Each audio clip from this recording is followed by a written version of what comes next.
What's good, YouTube? It's your boy Michael Oso Wavy, and back again with another video. Basically, I'm in this video we're gonna give you updates on Luke Walton. For those of y'all who know, I love the Los Angeles Lakers, so I'm gonna give you all the latest news that I can get whenever I receive it, as far as the Lakers organization, what's going on in and out, and like I said, this video is basically about Luke Walton and where he's possibly landing. And so far, from what I hear sources say, that Luke Walton has agreed to a deal with the Sacramento Kings less than 24 hours from when he left the Lakers, which I told you guys would have been a wonderful start for him. I mean, where Luke Walton is a great coach, he has a chance to go with a young core, young team, and possibly contend for a playoff spot. They were just a couple games out of the playoffs this year. So, and with the right coaching and the right tutorship, these teams will have the right mentorship. They will probably make a strong push for the playoffs. It's sad to see Luke Walton go, but hey, I'm all for it. I will continue to check on his game. He doesn't have to leave his family. He'll still be in LA. He just won't be in Los Angeles. He'll be in Sacramento, but he'll still be in California, so it won't be like he has to move all the way across to the East Coast or go down south. He'll still be in California where he loves to be. So that's a plus in that situation. So with that, let's see. There he goes. That's the guy.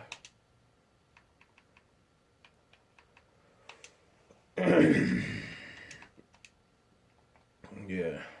But like I said, Luke Walton is gonna have a very good. Like I said, there's a young core. He gets to coach.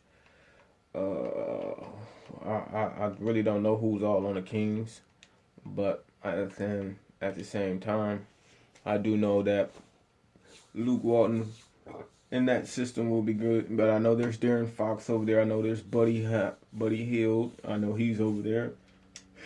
I forget the big guy name, but I know it's a big guy in there that's pretty good too. So, I mean, it's not a bad landing spot for Luke to be in there. I mean, they had the GM as you know, he used to be a Laker. His name is Vlade Divac, and he also played for the Kings. So it's great that he gets to get a chance to, like I said, reconnect with a player, an old teammate, and see what things can happen. I mean, maybe now this Lakers Kings rivalry might just come back, and it might just be something. Like I said, change of scenery is not all that bad. I mean, how bad could it be? I mean, like I said, the Lakers basically when Luke Walton was there for those 2 years when Magic Johnson came in. I think his goal was to get him out of there. Magic Johnson left. He got his goal to get him on out of there. But as far as Luke Walton, I mean, it's a very nice spot for him to land. I mean, you got to think about the Kings. Like I said, I'm just about to sit here and check out the roster real quick, see what happened. Like I said, because the Kings gave us some problems last year. This season, they gave us a little issues. Games we should have won and we lost by just a buzzer beater or a missed shot or missed free throws. Oh dang, one chase down block, huh? I ain't getting it with that guy. I know though. But yeah, that's how I guess Lakers have basically. It's kind of crazy.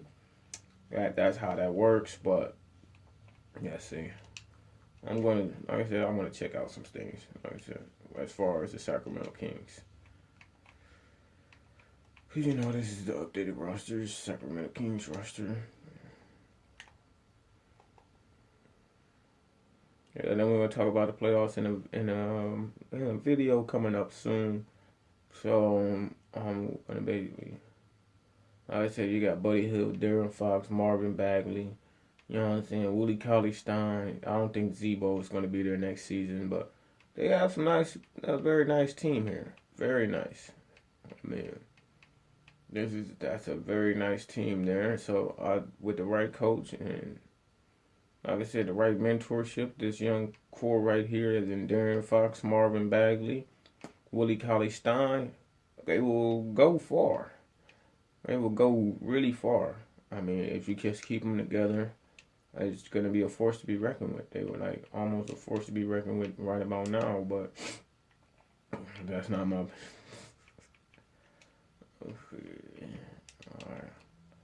Well, like I said, Luke Walton is in a very great spot. I mean, as far as the Lakers and their coaching, their coach situation, they're really looking into two different people. They're looking at Monte Williams and Lou Williams, I believe.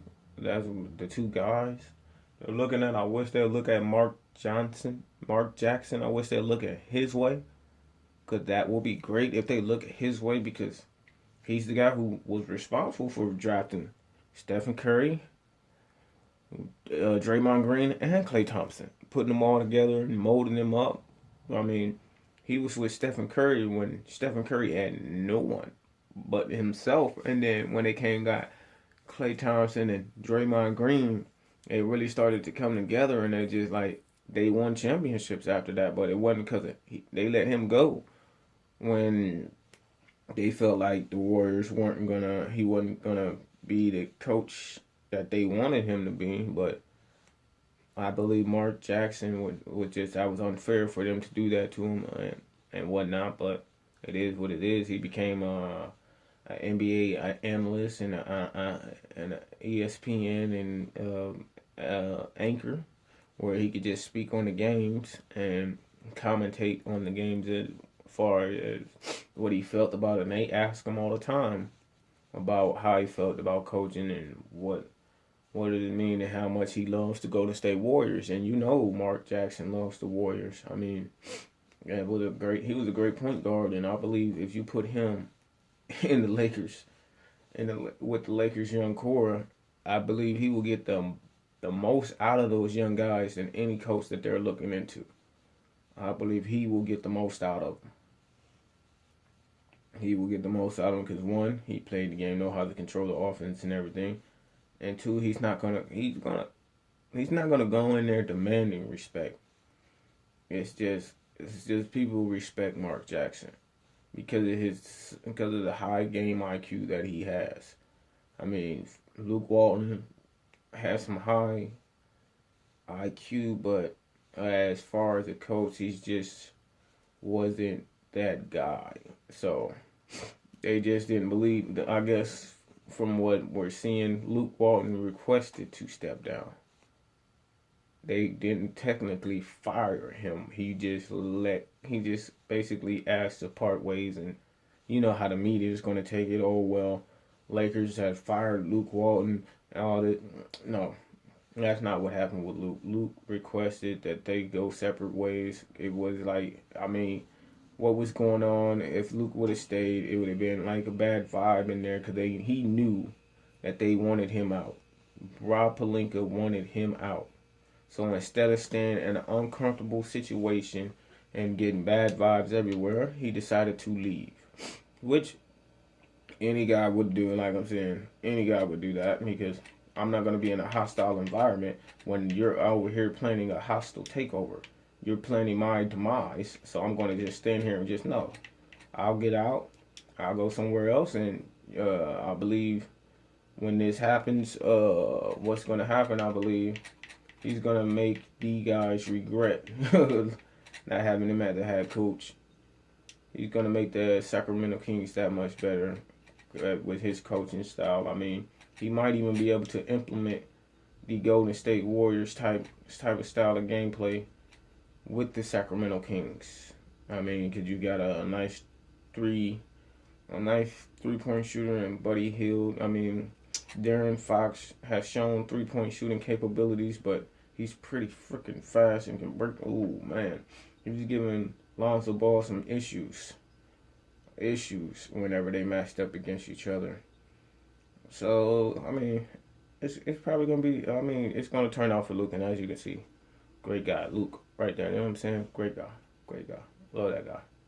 But that's all I got for you guys today. I mean, Luke Walton was pretty a pretty decent, amazing coach. I mean, can't complain about what he's brought to the team. I mean, like I said, they were winning games before Luke came, but they weren't winning as much.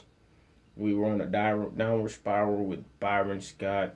I mean, we finally had a chance to have a real decent coach who was actually, and then they just squandered the opportunity by bringing in guys that didn't fit well with Luke. I mean, you have to have, like I said, that upper office. Your front office has to work well with your head coach. If you don't have the proper lines and communication with your head coach, there's no way that your organization and your basketball team is going to go in the same direction. Like I said, and when you got your general manager not speaking to your head coach about what possible players he needs for his system to work and work well, you have an issue.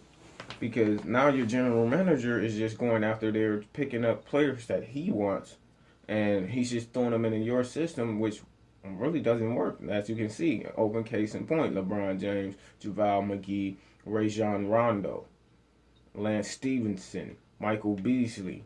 These are guys who did not fit, and Luke Walton was trying to run. It did not work for him because those guys were not the guys that, like I said, the Lakers were trying to build up their young assets, their young core, like the Golden State Warriors, building through the draft. And when Magic Johnson got there, he got rid of basically 4 players that the Lakers drafted. And Lakers were trying to keep those guys. You don't think the Lakers were trying to get rid of... They weren't trying to get rid of Jordan Clarkson, Larry Nance, and D'Angelo Russell? No, Magic Johnson came in here and did that. So I believe Magic Johnson came into the league, came into just basically sabotage Luke. Because those pieces were great. And Magic Johnson came in to sabotage Luke. The way I see it, because like I said, D'Angelo Russell said some things about Lonzo before they drafted Lonzo. D'Angelo Russell was not feeling that. So when he spoke out, Magic Johnson took it upon himself, since you don't want to since you want to go against the grain, we're going to get you out of here first chance we got. And the first chance they got was with Brooklyn, and they got rid of Timothy Mozgov. They wanted to act like that was part of the plan, was to get Timothy Mozgov's bad contract off. But it was really to get rid of D'Angelo Russell, because he was going to go against the grain. They're going to say, oh, he wasn't a leader, or he wasn't mature enough. No, he was mature enough. It was just what Magic Johnson didn't want on his team, as Magic Johnson would put it. Then he tried that with the situation with Julius Randle, where he told everybody they had to be at 4% body fat. Well, basically, you had to be in your best shape of your life in order to play for the Lakers this season. Well, last season, and Julius Randle slimmed down, got to a nice, decent weight where he was actually faster, and he actually impacted the game a little better. But guess what? He spent half of the season on the bench. And then when he finally got out there, they was basically showcasing him. It was like a showcase. They were shopping him, seeing what possible trade suitors or what possible teams would want him in the free agency, because Magic Johnson, once again, didn't want this guy in his system, on his team. He pretty much knew he was going after LeBron, and he needed to clear up cap space to go ahead and put players in there that could basically play alongside LeBron, which he failed to do. Because as you can see, he went and got JaVale McGee, he went and got Rajon Rondo, he went and got the Lance Stevenson, Michael Beasley. He went and got those guys. Those guys don't fit well with LeBron. Those guys did not fit well with LeBron. We already know Michael Beasley does not fit well with LeBron, because Michael Beasley, played with LeBron in Miami. How long did that last? That did not last a while. I mean, he was there for 1 year, and then boom, Michael Beasley's out. You know what I mean? Michael Beasley was out. There was no more. No, Michael Beasley was gone. They barely utilize him. And you want to tell me that that's what the Magic Johnson came to do? He came to make the Lakers better, came to make them compete now, wanted to get them in the playoffs. Well, if you wanted to get them in the playoffs, those free agent signings that you did, you would have went and got some 3-point shooters, somebody who can stretch the floor, so LeBron James can drive and kick.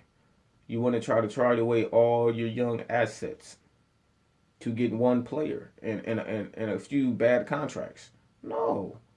Like I said, Magic Johnson came in to sabotage Luke, tried to come in there and expose Luke. He didn't want Luke Walton to succeed with the Lakers, because he knew that if they put the right players around LeBron, it would have made Luke look like a genius. Look like a genius and a great coach, and they didn't want to have that because they wanted their guys to come in. They were really pushing for Lou Williams, not Lou Williams, but Tyronn Lue to show up and be the Lakers head coach. They wanted Luke Walton out of there sooner than they could actually get him. But like I said, as a result, Magic Johnson resigned because he sat there and he spoke to Jenny, and Janine was not having it, so he stepped down because of the power struggle where he voiced his opinion, he gonna tell the media that she told him he had the power to do whatever he wanted to do, but he couldn't fire Luke. Okay. He couldn't fire Luke. So, with that being said, I mean, it was a power struggle. He wanted to, couldn't. So, in the end, and for it to be the way it happened, it just kind of sucks. Because, like I said, Luke Walton ended up stepping down anyway, ended up being basically pushed out because of what's going on in that front office. Now, I hope the Lakers bounce back and get somebody who can be a head of basketball operations, who will actually sit down and work with the general manager and the head coach so they can figure out what direction they want the team to go in and go from there. I know that's what the Sacramento Kings are doing right now with Luke Walton, talking to him about the direction of the team, what kind of offensive game plan he wants to go, what kind of style of basketball they want to run, and basically what they expect from him and what he can bring to the table. And well, I know Luke Walton personally, like I said, the assistant coach for the Golden State Warriors. He helped lead them to the best record, a best start in the NBA record for a season, which was like 29-1, I believe, with the Golden State Warriors when Steve Kerr was sick and he wasn't able to step up and do the head coaching duties. So, like I said, I believe Luke Walton will be fine with the Sacramento Kings. I believe he will be fine. Like I said, it wasn't his coaching the reason why the Lakers had a down season. It was because of injuries and upper management. You have to place the blame where the blame is, where the blame should be, where it should be credited to, and where it's responsible for. And like I said, the blame is all on the front office. It's not Janine's fault. It was Magic and Rob Pelinka who was the issue. It was their hidden agenda. Their separate agenda is the reason why the Lakers were horrible this year. If they would have just kept the young assets like D'Angelo Russell, he would at least give you you would at least won 15 more games with D'Angelo Russell on the roster, and Julius Randle at least about 10 more, knowing what they brought to the table and what the Lakers actually needed. But that, nor here nor there. I mean, it is what it is. I'm a Lakers fan to the fullest, so like I said, peace, love, and respect. You already know what it is. It's your boy, Michael Also Wavy. Like, subscribe, and join the Wavy gang if you haven't already. You know what I'm saying? I appreciate it if you do. Or those who done, you know what I'm saying? You know how it is.